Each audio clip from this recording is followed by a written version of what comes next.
Hello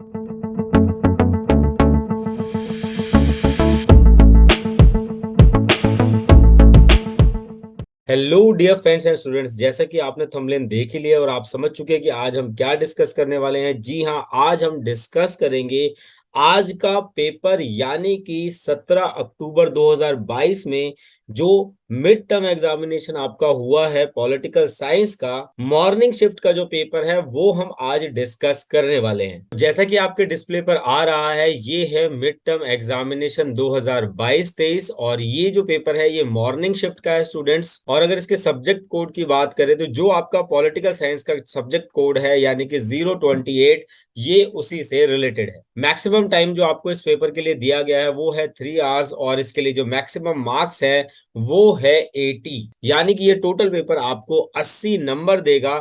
और इसके साथ अगर प्लस 20 कहूं तो ये जो है ये आपके प्रोजेक्ट फाइल के लिए असाइन किए गए हैं। तो चलिए जल्दी से एक बार जो जनरल इंस्ट्रक्शंस हैं उसको देख लेते हैं। इस टोटल पेपर की बात करें तो टोटल पेपर में 31 क्वेश्चंस हैं जो आपको करने हैं और सभी जो क्वेश्चंस हैं वो कंपलसरी क्वेश्चन है। और यहाँ पर मैं आपको याद दिलाना चाहूंगा कि अभी थोड़े दिन पहले ही जो सीबीएसई ने सैंपल पेपर रिलीज किया था, यहाँ पर डीओई ने उसको पछाड़कर अपने तरीके का एक नया पैटर्न का जो पेपर है वो आपके सामने इंट्रोड्यूस किया है। और डीओई ने भी अपना एक सैंपल पेपर जो है अभी 5 दिन पहले ही जो है वो रिलीज किया था और उसी के बेसिस पर ये जो आपका पेपर है वो आया है। तो यहाँ पर अगर हम जनरल इंस्ट्रक्शंस की बात करें तो यहाँ पर जो पार्ट ए है, तो यहाँ पर जो 5 जो क्वेश्चन है, जो फर्स्ट 5 क्वेश्चन है वो आपके योग्यता आधारित क्वेश्चंस है, जिनमें से 1 और 2 जो है वो केस स्टडी बेस पर है। और यहाँ पर आपको जो एमसीक्यू फॉर्मेशन है वो देखने को मिलता है। 4 और 5 जो है वो आपका सोर्स बेस्ड यानी कि स्रोत आधारित प्रश्न है और प्रत्येक स्रोत आधारित अवतरण में 2 या 3 अंक के हैं। क्वेश्चन नंबर 5 की बात करें तो ये आपका कार्टून और चित्र आधारित होने वाला है, जिसके अंक होंगे, जिसका टोटल वेटेज होगा 4। खंड बी की बात करें तो सेक्शन बी जो है उसके अंदर आपके एमसीक्यू टाइप क्वेश्चन है जो कि 6 से लेकर 21 प्रश्न तक है और इनके जो उत्तर है आपको दिए गए निर्देशों के अनुसार ही देने हैं। खंड सी की बात करें तो इसमें वर्णनात्मक प्रश्नों को रखा गया है यानी कि डिस्क्रिप्टिव टाइप जो क्वेश्चंस हैं उन्हें रखा गया है। और इनकी संख्या की बात करूं तो 22 से 24 में 2 अंकों के प्रश्न जो हैं वो आपके दिए गए हैं। इन प्रश्नों के उत्तर 40 शब्दों से अधिक ना हो। तो देखिए अगर आप इससे ज्यादा लिखते हैं तो इसका सीधा मतलब क्या है कि यहाँ पर आपका जो आगे का पेपर है वो छूटने की आशंका ज्यादा है। तो चलिए इसी के साथ चलते हैं इसके आगे की पार्ट की तरफ। अगर 25 से 27 की बात की जाए तो यहाँ पर जितने भी क्वेश्चन आपको देखने को मिलेंगे ये 4 मार्क्स के होंगे, वो 4 अंकों के होंगे और इनके लिए जो वर्ड लिमिट डिसाइडेड की गई है वो है 100 वर्ड्स।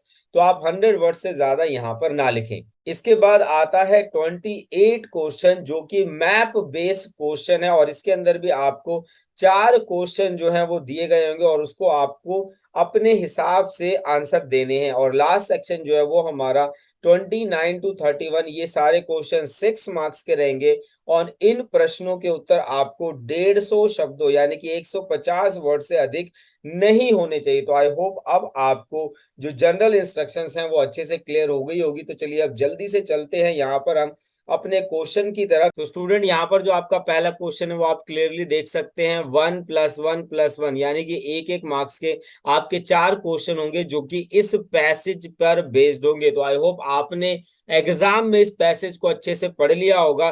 तो यहाँ पर हम ज्यादा टाइम वेस्ट नहीं करते हैं और सीधा चलते हैं अपने क्वेश्चंस की तरफ। यहाँ पर देखिए जो पहला क्वेश्चन है वो आपसे क्या डिमांड कर रहा है, वो आपसे क्या पूछ रहा है कि उपरोक्त गद्यांश में से किस प्राकृतिक संसाधन की चर्चा की गई है।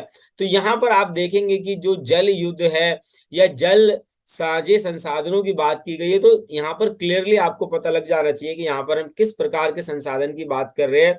यस यू आर राइट, यहाँ पर हम जल संसाधन की बात कर रहे हैं, तो यही क्या होगा आपका राइट आंसर होगा। तो चलिए इसी के साथ चलते हैं जल्दी से नेक्स्ट क्वेश्चन की तरफ जो कि हमारा इसी पैसेज पर बेस्ड है। और यहाँ पर हमारा जो क्वेश्चन है वो है जल युद्ध की संभावना का मुख्य कारण क्या है। और आपके सामने जो ऑप्शंस हैं, जल का प्रदूषित होना, पानी का भूमिगत होना, पानी का खारा होना और लास्ट ऑप्शन है विश्व में हर भाग में शुद्ध पानी यानी कि जो पीने योग्य पानी है, शुद्ध पानी का मतलब क्या है, पीने योग्य जो पानी है उसकी उपलब्धता का ना होना, पीने योग्य पानी जो है उसकी उपलब्धता का ना होना, और यही क्या है आपका राइट आंसर भी है। तो ये जो है लास्ट ऑप्शन जो डी है आपका, कि विश्व के हर भाग में जो पीने योग्य पानी है, जो शुद्ध पानी है, वो समान मात्रा में उपलब्ध नहीं है। तो चलिए इसी के साथ चलते हैं नेक्स्ट क्वेश्चन की तरफ। क्वेश्चन नंबर थर्ड है, वह देश जिनके बीच जल के लिए संघर्ष हुआ हो, और वो संघर्ष कैसा है,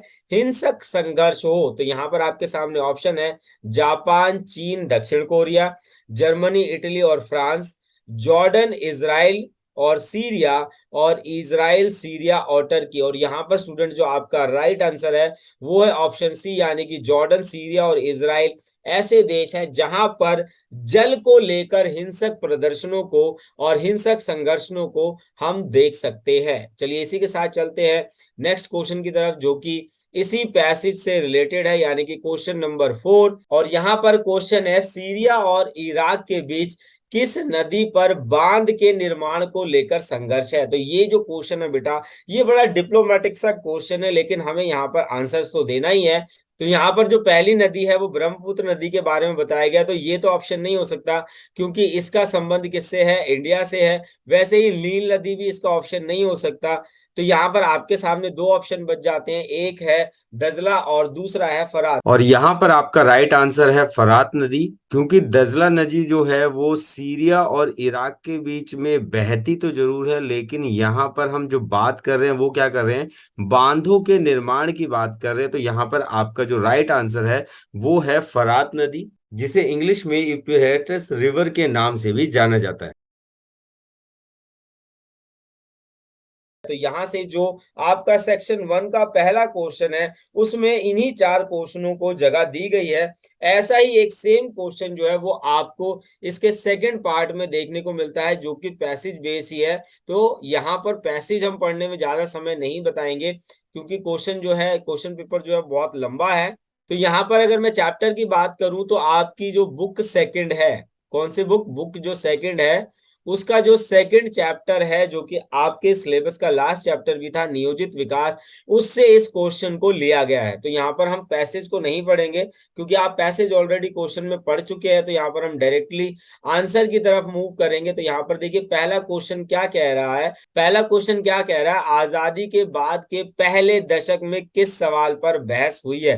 तो अगर आप पैसेज को डायरेक्टली पढ़ेंगे तो यहाँ पर आजादी पाने के तरीके को नहीं हुए, क्योंकि आजादी हम पहले ही पा चुके हैं। यहाँ पर दूसरा जो हमारा ऑप्शन है वो है आजादी के बाद लोकतंत्र स्थापित करने को, तो ये भी हमारा प्री डिसाइडेड था, तो इसके ऊपर भी ये जो पैसेज है वो बात नहीं कर रहा है। यहाँ पर थर्ड ऑप्शन है आजादी के बाद नियोजित विकास, यानी कि जो प्लान डेवलपमेंट है, यही आपका राइट आंसर है, क्योंकि ये सारी जो प्रॉब्लम्स है आजादी के बाद पाकिस्तान से आए लोगों का पुनर्वास, तो ये भारत के विकास से रिलेटेड नहीं है। विकास से रिलेटेड जो पॉइंट है वो आपका सी ऑप्शन है, इसीलिए आपका यहाँ पर जो राइट आंसर है वो है सी। तो चलिए इसी के साथ चलते हैं नेक्स्ट क्वेश्चन की तरफ, जो कि इसी पैसेज से रिलेटेड है।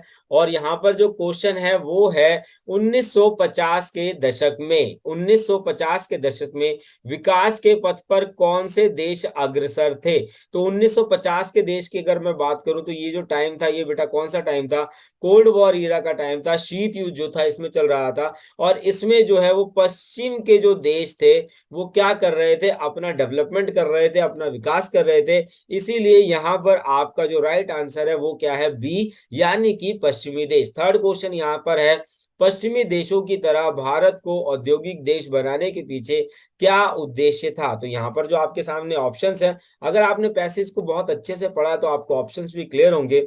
देश में पश्चिमी संस्कृति लाना, देश का विकास करना, देश में वैश्वीकरण की शुरुआत करना, और देश के इतिहास को पुनर्भाषित करना। तो यहाँ पर जो आप सारे ऑप्शन देखेंगे तो ये वाला जो ऑप्शन है ये 1991 के बाद आएगा, लेकिन यहाँ पर हम पश्चिमी देशों की बात कर रहे हैं। तो यहाँ पर हमारा राइट आंसर क्या होगा, बी जो है वो हमारा राइट आंसर होगा, कि देश के विकास को करना। इसीलिए हमने पश्चिमी देशों के अंदर जो मॉडल अपनाया गया उसको अपनाने का प्रयास किया। और यहाँ पर जो भी हम आंसर डिस्कस कर रहे हैं बेटा वो टेंटेटिव है, कई बार क्या होता है क्वेश्चन पेपर में भी बहुत सारे इश्यूज होते हैं, बहुत सारी कमियां होती हैं जिन्हें हम आगे डिस्कस भी करेंगे। बाकी जब इसके आंसर की आएगी तो आपको ज्यादा क्लेरिफिकेशन होगा, लेकिन ये जो पेपर है इसके अंदर बहुत सारे एरर्स जो है वो हमें देखने को मिल सकते हैं। तो चलिए इसी के साथ चलते हैं नेक्स्ट क्वेश्चन की तरफ। यहाँ पर जो हमारा नेक्स्ट क्वेश्चन है जो कि इसी पैसेज से रिलेटेड है और इस पैसेज का लास्ट क्वेश्चन भी है, और क्वेश्चन है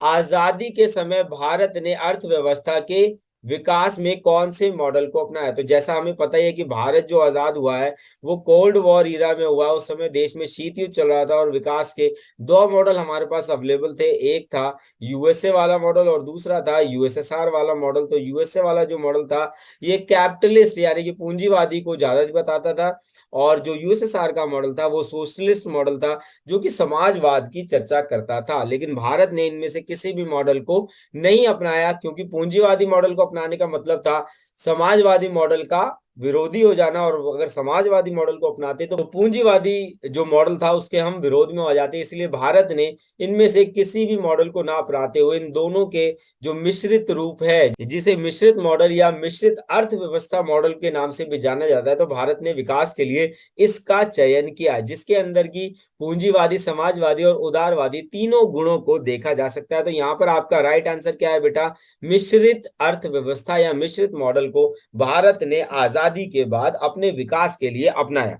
तो आई होप अब आपको ये वाला जो सेक्शन है ये भी आपको क्लियर हो गया होगा। तो चलिए इसी के साथ चलते हैं हमारे नेक्स्ट सेशन की तरफ, जो कि पैसेज बेस ही है, यानी कि यहाँ पर भी हम पैसेज के आधार पर ही करेंगे। लेकिन अगर मैं क्वेश्चंस की बात करूं तो यहाँ पर आप क्वेश्चन का सेट देखेंगे 3+3, यानी कि दो क्वेश्चन है और आपको उन दोनों का बराबर ही आंसर देना है। तो चलिए इसी के साथ चलते हैं, क्विकली एक बार क्वेश्चन को देख लेते हैं कि कौन कौन से क्वेश्चन है, क्योंकि पैसेज में आपको बार बार यही कह रहा हूं कि आप अपने एग्जाम में भी पढ़ चुके हैं, और जो बच्चे इवनिंग शिफ्ट के हैं वो आप इसका स्क्रीनशॉट ले सकते हैं और उसके बाद इस पैसेज को डिटेल में पढ़ सकते हैं। तो चलिए इसी के साथ चलते हैं हम अपने पहले क्वेश्चन की तरफ। यहाँ पर जो हमारा पहला क्वेश्चन है बेटा वो है, सोवियत संघ के विघटन के बाद इसका उत्तराधिकारी देश कौन बना, और दूसरा है P5 में क्यों शामिल किया गया। तो यहाँ पर हम देखेंगे बेटा कि सोवियत संघ का विघटन के बाद जो उत्तराधिकारी बना वो कौन बना? रूस बना। कौन बना बेटा? रूस बना, यानी कि जो रशिया है, क्योंकि वो सोवियत संघ का 15 गणराज्यों में सबसे बड़ा राज्य था, बड़ा क्षेत्र जो था वो अपने अंदर समाहित करता था, इसीलिए इसे इसका उत्तराधिकारी बनाया गया। सेकंड जो पोर्शन है वो कह रहा है कि उसे P5 देशों में क्यों शामिल किया गया। तो P5 देशों में बेटा इसलिए शामिल किया गया क्योंकि ये सारे जो P5 के देश है ये क्या है? सेकेंड वर्ल्ड वॉर के विनर थे। पहला तो क्या था कि सेकेंड वर्ल्ड वॉर के जो विजेता थे वो थे, जिनमें से सोवियत संघ भी एक था। उसके बाद बात करें तो यहाँ पर जो है वो आर्थिक रूप से ये ज्यादा सक्षम थे, इसीलिए भी क्या है इसे बनाया गया। तो यहाँ पर आप कोई भी जो दो पॉइंट अगर आपने एक्सप्लेन किया है तो ये आपको पूरा पूरा जो फिल है उसे जरूर देगा। अगला जो क्वेश्चन है वो है कि उदाहरण सहित सिद्ध कीजिए कि रूस को दुनिया के सबसे शक्तिशाली देशों की श्रेणी में क्यों माना जाता है। तो हमारे अपनी रेगुलर क्लासेस में भी मैंने आपको बताया था कि रूस जो है वो किस प्रकार अपने आप को शक्तिशाली बनाता है। तो जो रूस का जो जीडीपी है, जो सकल घरेलू उत्पाद है, वो 11वें स्थान पर आता है। रूस के पास जो है वो प्राकृतिक खनिज संसाधन तथा गैसों के जो है वो अपार भंडार है, जो इसे वैश्विक पटल पर एक शक्तिशाली राष्ट्र बनाते हैं। और इसके अतिरिक्त अगर हम बात करें तो यहाँ पर जो परमाणु शस्त्र है उसका एक विशाल भंडार जो है वो रूस के पास है। तो इनमें से आप कोई भी 3 पॉइंट जो है वो यहाँ पर लिखेंगे तो आपको एग्जामिनर जो है वो मार्क्स देने से नहीं रोकेगा। तो आई होप अब आप इस क्वेश्चन को भी अच्छे से समझ गए होंगे। तो चलिए इसी के साथ चलते हैं हमारे नेक्स्ट क्वेश्चन की तरफ, और जो हमारा नेक्स्ट क्वेश्चन है वो है क्वेश्चन नंबर 4, जहां पर हम एक और पैसेज बेस्ड जो क्वेश्चन है उसको डिस्कस करने वाले हैं। तो ये जो पैसेज है बेटा ये बेसिकली श्रीलंका के ऊपर है, और श्रीलंका के अंदर जो संघर्ष चल रहा है, तो हमारी रेगुलर क्लासेस में भी मैंने आपको बताया था कि कौन सा संघर्ष यहाँ पर चल रहा है। तो यहाँ पर जो है वो जातीय संघर्ष चल रहा है, और जिसके अंदर जो मुख्य भूमिका निभाते हैं वो सिहिली समुदाय निभाता है, और दूसरा जो है वो तमिल समुदाय जो है, जो तमिल उग्रवादी या तमिल राष्ट्रवादी समुदाय है, वो निभाता है। तो चलिए बेसिकली अब यहाँ पर हम पैसेज पर ज्यादा टाइम वेस्ट ना करते हुए जल्दी से चलते हैं अपने क्वेश्चन की तरफ। यहाँ से हमारा जो क्वेश्चन बनता है, जो कि पहला क्वेश्चन है, वो है श्रीलंका की आजादी के वर्ष तथा इसके पूर्व नाम को बताएं और इस देश में उग्र तमिल राष्ट्रवाद की आवाज बुलंद करने वाले संगठन का नाम बताइए। तो देखिए बड़ा बेसिक सा क्वेश्चन और यहाँ पर दो चीजें पूछ रहा है। सबसे पहले श्रीलंका कब आजाद हुआ, तो अपनी रेगुलर क्लासेस में भी मैंने आपको बताया था कि भारत से ठीक एक वर्ष बाद 1948 में जो है वो कौन आजाद होता है, वो श्रीलंका आजाद होता है। और अगर इसके पुराने नाम की बात करें, यानी कि इसका जो पहले का नाम है वो क्या था, तो वो था सिलोन। क्या था बेटा, वो था सिलोन। तो जैसे ही आप ये लिखते हैं तो आपको 3 मार्क्स जो हैं वो मिल जाएंगे। और उसके बाद है जो क्वेश्चन जो 1 मार्क्स के लिए है, वो है उग्र तमिल राष्ट्रवाद की आवाज को बुलंद करने वाले संगठन का नाम बताएं। तो उस संगठन का नाम क्या था बेटा, आपको रेगुलर क्लासेस में भी बताया गया था। उस संगठन का नाम था लिट्टे और जिसका मुखिया था प्रभाकरण। और इसकी मृत्यु के बाद जो है यहाँ पर जो व्यवस्था है उनमें थोड़ा सा सुधार आया है। और नेक्स्ट क्वेश्चन है, श्रीलंका की अंदरूनी समस्या के समाधान में भारत की क्या भूमिका रही है, इसकी चर्चा करें। तो यहाँ पर देखिए 3 मार्क्स का क्वेश्चन है, तो कम से कम आपको यहाँ पर जो है वो 3 पॉइंट्स को एक्सप्लेन जरूर करना पड़ेगा, तभी आपका जो क्वेश्चन है वो उसको वेटेज मिलने वाली है। तो पहले पॉइंट के रूप में हम क्या देख सकते हैं कि जो पीस कीपिंग फोर्स है, यानी कि शांति सेना, क्या है, शांति सेना जो है वो भारत के द्वारा श्रीलंका में भेजी गई थी। दूसरे पॉइंट के रूप में हम देख सकते हैं कि ये दोनों एक दूसरे के आंतरिक मामलों में हस्तक्षेप नहीं करते। तो यहाँ पर दूसरा पॉइंट हम क्या देख सकते हैं, आंतरिक मामलों में हस्तक्षेप नहीं। और तीसरे पॉइंट के रूप में हम यहाँ पर क्या देख सकते हैं कि जो तमिल और सिहली का जो विवाद था, किसका, तमिल और सिहली का जो विवाद था, उसमें जो भारत है उसने कभी भी क्या है, हस्तक्षेप करने का प्रयास नहीं किया है, जब तक कि वहां की स्थानीय सरकार ने हमें इंटरविटेन करने का नहीं कहा। तो इन 3 पॉइंटों को अगर आप थोड़ा बहुत भी एक्सप्लेन कर कर लिख कर आए हैं तो यहाँ पर बेफिक्र हो जाइए, आपके नंबर जो है वो आपको जल्दी ही आपके एग्जाम में मिल जाएंगे। तो चलिए इसी के साथ चलते हैं नेक्स्ट क्वेश्चन की तरफ। यहाँ पर जो हमारा नेक्स्ट क्वेश्चन है वो बेसिकली एक फिगर बेस्ड क्वेश्चन है, एक पिक्चर के अनुसार पूछा गया क्वेश्चन है। तो यहाँ पर आप क्वेश्चन के रूप में पहला क्वेश्चन जो देख सकते हैं, एज वी ऑलरेडी नो कि ये किसका लोगो है, किसका सिंबल है, तो बेटा ये आपका यूएन का जो संयुक्त राष्ट्र संघ है उसका जो है ये लोगो है। और यहाँ पर अगर मैं डिटेल की बात ना करूं, जो क्वेश्चन पूछ रहा है कि यह चित्र किस संगठन से संबंधित है, तो ये चित्र किससे संगठित है, यूएन से संबंधित है। और इसके बीच में जो मानचित्र दिखाया गया, ये किसका दिखाया गया बेटा, ये विश्व का मानचित्र दिखाया गया है। और इसी के साथ जो हमारा दूसरा क्वेश्चन है जो कि इसी पैसेज बेस है, अगर आप उसे भी थोड़ा सा डिटेल में देखेंगे तो आपको समझ आएगा कि ये जो पिक्चर बेस्ड क्वेश्चन है ये कितना सिंपल आपके लिए बना दिया गया है। चित्र में दिए गए पत्तियां किस वृक्ष की है, तो ये जो पत्तियां ये किसकी है बेटा, जैतून के वृक्ष की जो है ये पत्तियां जो है, जो दोनों तरफ आपको दिख रही हैं, ये किसकी पत्तियां हैं, ये जैतून की पत्तियां हैं। और ये किसका प्रतीक है, तो जैतून का जो पेड़ है वो शांति के लिए जो है वो सबसे ज्यादा महत्वपूर्ण माना जाता है। तो ये जो मैसेज दे रही है ये पत्तियां किस बात का प्रतीक है, तो विश्व में शांति को फैलाने का ये जो पत्तियां हैं ये उसका प्रतीक चिन्ह है। तो चलिए इसी के साथ चलते हैं सेक्शन बी की तरफ। सेक्शन बी जो है ये आपका मल्टीपल चॉइस वाला क्वेश्चन जो होता है उसकी पैटर्न पर ये जो क्वेश्चन है ये बनाए गए हैं। तो जल्दी से चलते हैं हमारे पहले क्वेश्चन की तरफ जो कि इस पार्ट से रिलेटेड है, यानी कि क्वेश्चन नंबर 6। इसके अंदर क्या पूछा गया है कि सोवियत अर्थव्यवस्था की प्रकृति के बारे में निम्नलिखित में से कौन सा कथन जो है वो असत्य है। तो यहाँ पर ट्रू फॉल्स की बात की गई है कि कौन सा क्वेश्चन ट्रू है और कौन सा क्वेश्चन फॉल्स है। तो यहाँ पर पहला ऑप्शन दिया गया है कि सोवियत अर्थव्यवस्था में समाजवादी प्रभावी विचारधारा थी। तो भाई सोवियत संघ की अगर हम बात करें तो वहां पर सोशलिज्म जो थॉट है, जो सोशलिज्म थिंकिंग है उसको देखा जा सकता है। तो ये तो हमारा हो गया राइट ऑप्शन। सेक्शन बी की बात करें तो यहाँ कह रहा है जनता को आर्थिक आजादी थी, तो यहाँ पर आर्थिक आजादी नहीं थी। उनके जीवन के लिए जो न्यूनतम न्यूनतम अगर मैं बात करूं, न्यूनतम जीवन स्तर की जो सुविधा है वो सरकार के द्वारा दी गई थी, लेकिन उनके पास इकोनॉमिक फ्रीडम या आर्थिक आजादी नहीं थी। तो ये जो है ये तो हमारा भी रॉन्ग आंसर हो गया। उसके बाद है उत्पादन के साधनों पर राज्य का स्वामित्व था, तो ये बिल्कुल राइट आंसर है, ये बिल्कुल था। अर्थव्यवस्था के हर पहलू को नियोजित और नियंत्रण राज्य करता था, तो ये भी आपका सही ऑप्शन है। तो यहाँ पर जो आपका असत्य पॉइंट है, जो आपका गलत पॉइंट है, वो है ऑप्शन बी, और यही क्या है आपका आंसर भी है। तो चलिए इसी के साथ चलते हैं हमारे नेक्स्ट क्वेश्चन की तरफ, जो कि इसी सेक्शन से है, यानी कि क्वेश्चन नंबर 7। और यहाँ पर क्वेश्चन है, अमेरिका के रक्षा बजट कितने देशों के रक्षा बजट के बराबर है? तो यहाँ पर जो आपका राइट ऑप्शन है बेटा वो है ऑप्शन सी, यानी कि 12 देशों के बराबर जो है वो अमेरिका केवल अपने रक्षा बजट पर खर्च करता है। और इसी के साथ अगले क्वेश्चन की तरफ चलते हैं। यहाँ पर जो हमारा अगला क्वेश्चन है बेटा वो है, अरब स्प्रिंग की जो शुरुआत है किस वर्ष हुई या कब हुई? तो यहाँ पर जो स्टूडेंट्स आपका राइट आंसर है वो है 2009। उसके बाद नेक्स्ट जो क्वेश्चन है वो है क्वेश्चन नंबर 9, और क्वेश्चन है स्वतंत्र राज्यों का राष्ट्रकुल, जिसे हम सीआईएस के नाम से भी जानते हैं,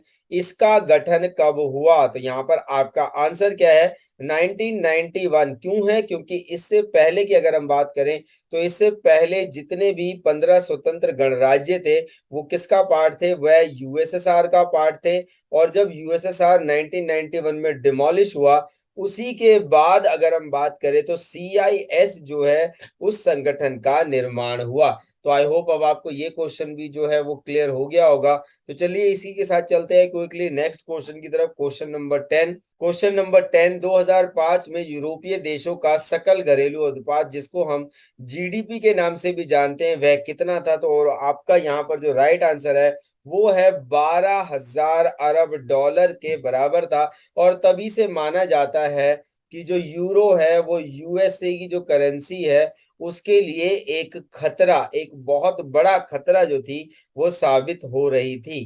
तो चलिए क्विकली चलते हैं अब इसके बाद नेक्स्ट सेशन की तरफ, जो कि आपका फिल इन द ब्लैंक से रिलेटेड है। और यहाँ पर पहला जो क्वेश्चन है वो है, सार्क का पहला अधिवेशन डैश में हुआ? तो देखिए ये थोड़ा सा एक प्रॉब्लमेटिक क्वेश्चन है कि यहाँ पर ये वर्ष पूछ रहा है या स्थान पूछ रहा है, इसकी कंफ्यूजन है। तो आपको यहाँ पर इस तरीके का क्वेश्चन आता है तो आप दोनों की बात यहाँ पर करें। तो हमें जैसा कि पता है कि जो सार्क है उसका जो स्टैब्लिशमेंट है वो कब हुआ? 1985 में हुआ। तो अगर आप वर्ष सोच रहे हैं तो 1985 यहाँ पर लिख सकते हैं। और अगर आप स्थान सोच रहे हैं तो ये कहाँ पर हुआ? बांग्लादेश में हुआ। और बांग्लादेश का जो कैपिटल है, जिसे हम ढाका के नाम से जानते हैं, वहां पर जो है इसका पहला अधिवेशन हमें देखने को मिलता है। तो आई होप अब आप इस 11th क्वेश्चन को अच्छे से समझ गए होंगे। चलिए इसी के साथ चलते हैं 12th क्वेश्चन की तरफ। 1971 में पूर्वी पाकिस्तान एक स्वतंत्र देश बना जो कहलाया। तो जैसा कि आप सभी को पता है कि जो पूर्वी पाकिस्तान है वो 1971 की लड़ाई के बाद एक स्वतंत्र देश बना, जिसे हम किस नाम से जानते हैं? बांग्लादेश के नाम से जानते हैं। तो यहाँ पर आपका राइट ऑप्शन क्या है? बांग्लादेश। क्वेश्चन नंबर 13 है, 1989 में भारत ने श्रीलंका में डैश सेना भेजी। कौन सी सेना भेजी बेटा? वो सेना थी शांति सेना। किस नाम से जाना गया उसे? शांति सेना के नाम से जाना गया, या जिसे आप पीस कीपिंग फोर्स के नाम से भी जानते हैं। यहाँ पर 14th क्वेश्चन है, संयुक्त राष्ट्र संघ के महासचिव कौन से? वर्तमान महासचिव जो है उनका नाम क्या है? तो उनका नाम है एंटोनियो गुटेरस। तो यहाँ पर आपका 14 क्वेश्चन जो है वो भी क्लियर हो गया होगा। तो चलिए इसी के साथ चलते हैं नेक्स्ट क्वेश्चन की तरफ, जो कि आपके इसी सेक्शन से है, यानी कि क्वेश्चन नंबर 15। क्वेश्चन नंबर 15 में जो है वो आपको दो ऑप्शन दिए गए हैं, यानी कि अथवा वाला भी एक क्वेश्चन जो है वो आपको देखने को मिलेगा। तो जो पहला ओरिजिनल क्वेश्चन है वो है, परंपरागत सुरक्षा नीति का एक मुख्य तत्व डैश है। तो डैश के अंदर क्या आएगा आपका? शक्ति संतुलन। क्या आएगा बेटा? शक्ति संतुलन जो है वो सुरक्षा नीति का एक प्रमुख तत्व है। दूसरा जो अथवा वाला क्वेश्चन है उसमें लिखा गया है कि युद्ध की आशंका को रोकना डैश कहलाता है। तो डैश क्या कहलाता है? वो कहलाता है अवरोध, वो कहलाता है अवरोध। तो यहाँ पर जो आपका 15 क्वेश्चन है, ये यहाँ तक मेरे को लगता है कि आपको क्लियर हो गया होगा। अब इसी के साथ चलते हैं 16th क्वेश्चन की तरफ। 16th क्वेश्चन जो है वो आपका बेसिकली ट्रू फॉल बेस है। यहाँ पर आपको डायरेक्टली बताना है कि ये वाला क्वेश्चन जो है वो सत्य है या असत्य है। तो यहाँ पर भी आपको 4 क्वेश्चन का जो सेट है वो देखने को मिलेगा। तो यहाँ पर जो सबसे पहला क्वेश्चन है वो है क्वेश्चन नंबर 16। 16 कह रहा है कि विश्व राजनीति में हर देश को अपनी सुरक्षा की जिम्मेदारी खुद उठानी पड़ती है। तो यहाँ पर देखिए बिल्कुल सत्य है कि हर देश जो है वो अपनी सुरक्षा के लिए खुद जिम्मेदार है। तो ये जो ऑप्शन है ये क्या हो गया आपका सत्य। दूसरा है सितंबर 2002 को संयुक्त राज्य अमेरिका पर आतंकवादी हमला हुआ या आतंकी हमला हुआ। तो यहाँ पर ये जो क्वेश्चन है ये थोड़ा सा प्रॉब्लमेटिक है, क्योंकि ये आपके थर्ड चैप्टर में से है और जो थर्ड चैप्टर है वो आपका डिलीट कर दिया गया है, लेकिन ना जाने क्यों उसके बावजूद भी ये जो क्वेश्चन है ये आपको यहाँ पर दिखाई दे रहा है।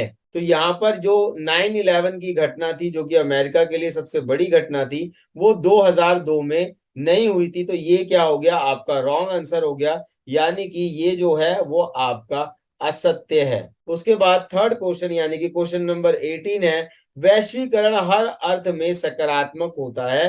तो ये भी क्या है बेटा आपका असत्य है, क्योंकि हर अर्थ में ये सकारात्मक नहीं है। तो चलिए इसी के साथ चलते हैं नेक्स्ट क्वेश्चन की तरफ। Question number 19। क्वेश्चन नंबर 19 क्या कह रहा है, वैश्वीकरण एक बहुआयामी अवधारणा है। तो ये क्या है, ये आपका, तो ये जो ऑप्शन है ये आपका क्या है बेटा बिल्कुल सत्य है। क्योंकि यहां पर अगर मैं कहूं कि जो ग्लोबलाइजेशन है, जो वैश्वीकरण है, वो एक बहुआयामी धारणा है।